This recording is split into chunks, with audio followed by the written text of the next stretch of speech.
Well, it is a chilly Valentine's Day, and Val and I are going to go and ride the Kitty Hawk trails to get out of the wind, because of course it's always windy here.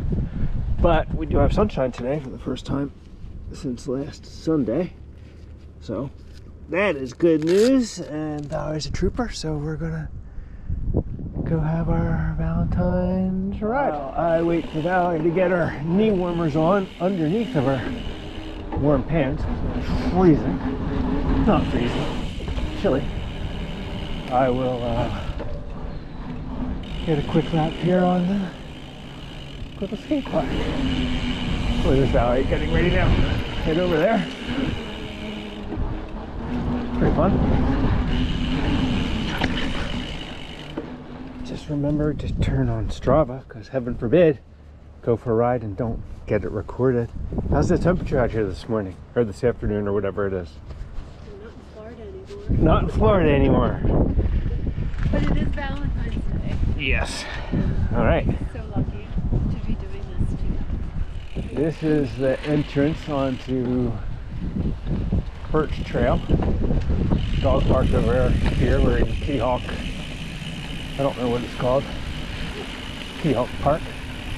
Skate park, dog park, community garden. Nice place. And there's a trail here that goes for a couple miles out to Kitty Hawk Estates. Then we'll do the Kitty Hawk Woods loop through the covered bridge and back. Altogether it adds up to like 12 or 14 miles. I forget, depending on the options. But it's pretty nice for having it in our own backyard. And we just have these couple sections of bridges and things to get us to single track, which is right up here. Here we are into our single track, going into a headwind, but the headwind's only probably 5 or 10 as opposed to 20 or 30 out further. And yeah, this section's a couple miles long.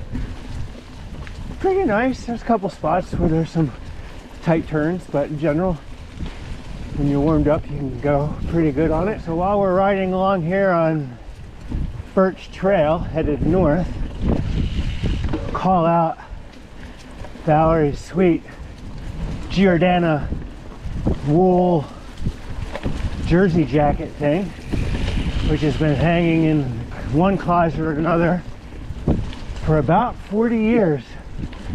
I think that's right. Got it back in the Beacon days when, yeah, I was 25 pounds lighter, unbelievably. That was about 40 years ago, low 20s, age-wise, and less than about 140 weight-wise. Jeez.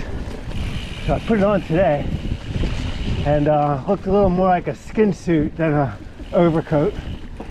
So Valerie offered to wear it.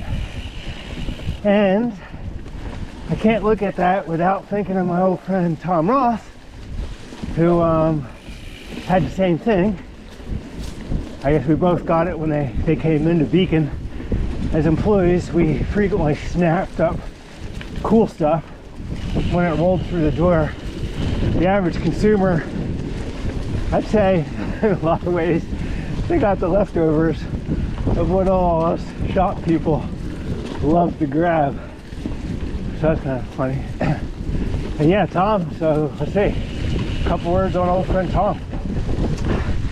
First kind of knew Tom as a young teenager, when he was a killer on a skateboard.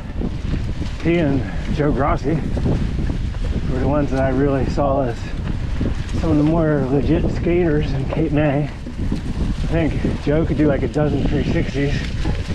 Tom could do one-wheelers on the seawall, vert part, and I couldn't do either. And then, I don't know, some years later, probably not many years later, I remember I think Tom and his brother John both got sweet caster surfboards. Maybe even from a trip down here to Hatteras, or maybe Florida, I don't know. At which time I was probably riding my Kona egg. And then, yeah, and time went by and Tom advanced into a Category 2 crit racer. And I was just total newbie. And he was nice to me. Taught me a little bit about riding. Was ultimately the connection to get in with the beacon shop and the beacon crew, which really led to a ton of really fond memories of college days, bike racing, and all of our network of friends associated with it. So yeah, it goes way back for Valerie and I. And that's what I think of when I see that Giordana woolen jersey jacket that kind of glad we still have. Thumbs up from Valerie. And we are about to exit Birch Trail into the Kitty Hawk Estates neighborhood, and we will then follow a little bit of mud. It's been wet here all week. Then we'll just head out of this neighborhood through some connecting bike paths to the covered bridge and into Kitty Hawk Woods.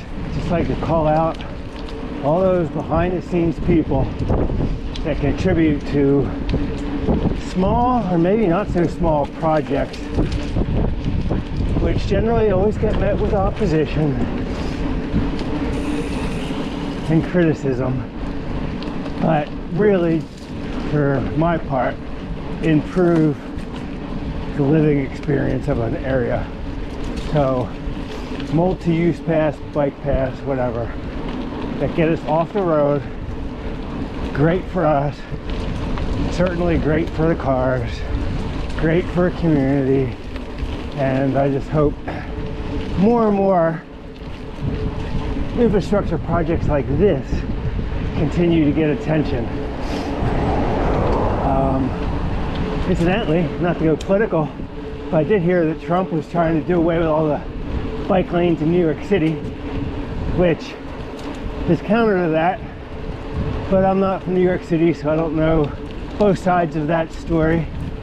So that's all I'll say about that. It would exist. And then, there it is. Then you can use these boards as balance beam practice, which on a gravel bike is kind of sketchy. For a mountain bike, it's not a problem. And this might be one of the only times I've ever passed a car here. I'll leave the camera go for a second. We go through another little zigzag. It's private property to the left, but not the rest of it. The rest of it's part of a preserve, Kitty Hawk Woods Preserve. And we have another one of these older wooden bridges with balance beam potential to get across. It's not really right to call it balance beam potential, but the ruts on the sides of the board are just enough to make you pay attention. Now we cut up around that wire, and as you can see, you might be able to tell, we are riding on pine needle covered pavement, which these are like defunct cul-de-sacs, or I say plural, there's only two I think, but clearly this was all going to be developed, and then somebody intervened, got it stopped, which is why we have this now. It was crazy to think that a fair amount of investment went on here and got turned around. I have no idea when that was. I can't imagine in this day and age anybody succeeding against big business and development to put a halt to things. Anyway, we drop off the pavement here onto Barrow Lane Trailhead. There's a skid mark. Somebody else came whipping through here, probably Paul. And into these nice single track sections. Some of it gets a little steep, a little wet. Valerie pulls it off, and we're good. The trails that we do back here are really just kind of nice. The pattern we do is, I guess it's kind of like a figure 8 with a couple little spurs off of it, and we ride it in both directions. So there's not that many miles.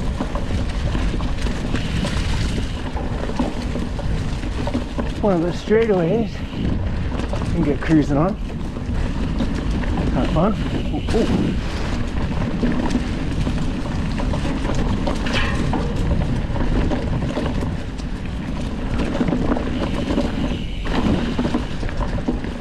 And then right up here is our crossroad. Somewhere in here. Through what's probably the more technical section of this trail. Get a little wet and slippery. I'll be curious what it's like today. Not bad. Some routes a little bit tight. 3 convenient little bridges, which at one time there were just boards laying here that you had to ride across, which I guess in one sense added some challenge, but it was really just kind of crappy. There's a little section there, go around that route. And then here's the last bridge. And then after this we have a squeeze and then head up a hill. I'll turn it off and then pick it up some other point in a few minutes. This is really super pretty back in here, especially just the, I don't know, the sun and the greenery and the brown leaves. There's definitely some elevation. I mean, elevation, it's not dead tan flat. Imagine these are all sand dunes from long ago that then got stabilized by vegetation.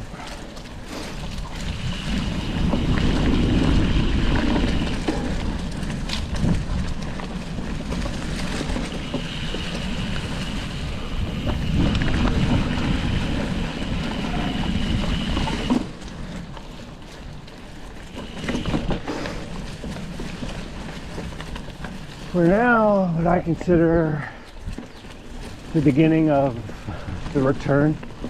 We've done pretty much all the trails. Haven't filmed them all, just no reason to. But we've done them now. Now we're backtracking, basically following the same route. Are there some variations? Not exactly sure. But ooh. When we started out our ride today, definitely we're feeling chilly, as is the case every single time after we've ridden for a while, especially like this kind of riding, because we're out of the wind and just that, and your whole body's moving around a bit. You really warm right up. My toes are a little chilly, but my body's very warm. Hands are fine. Valerie just stopped and removed her arm warmers from underneath that Giordano jacket. So one of the options on this ride is this little spot, which is a little more technical. Not too bad.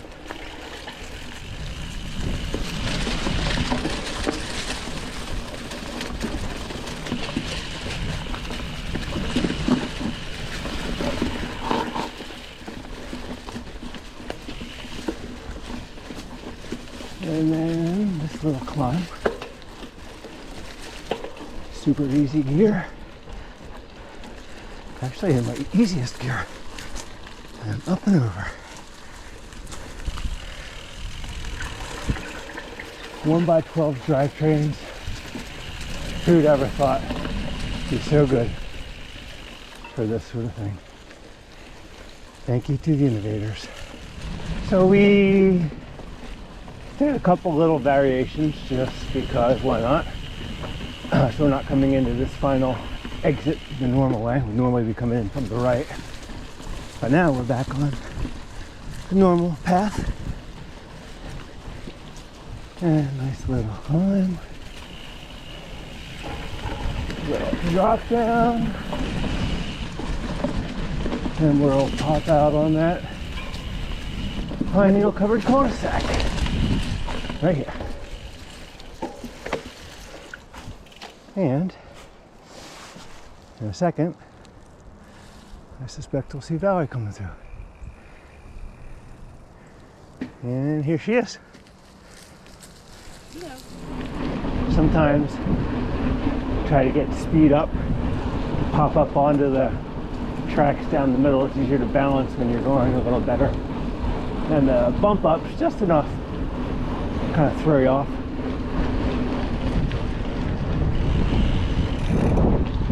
And oh, now I made it. Let's see whether I can have a little bit of an effort through here. See how I feel. We were supposed to have Monster Cross this weekend, but it got canned or postponed because of weather. So it's a bummer.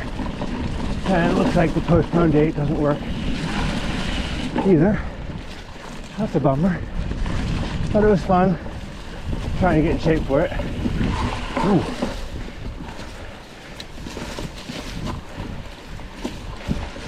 My legs feel pretty dead right now. Bike feels good. Told me. Yeah, 1 mile. That's halfway. I think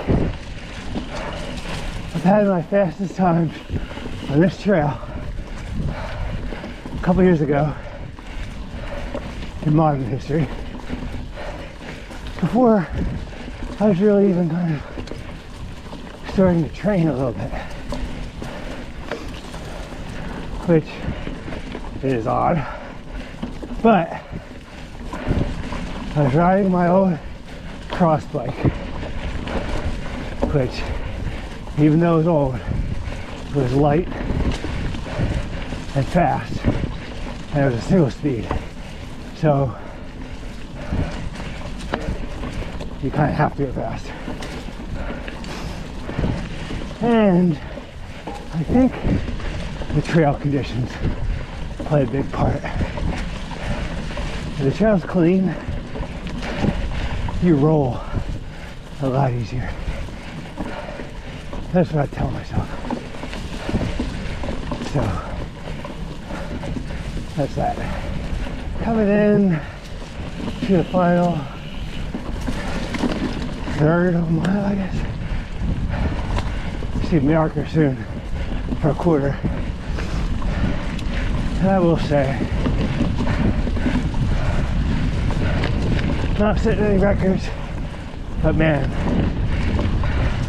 what a way to share Valentine's Day with Valerie.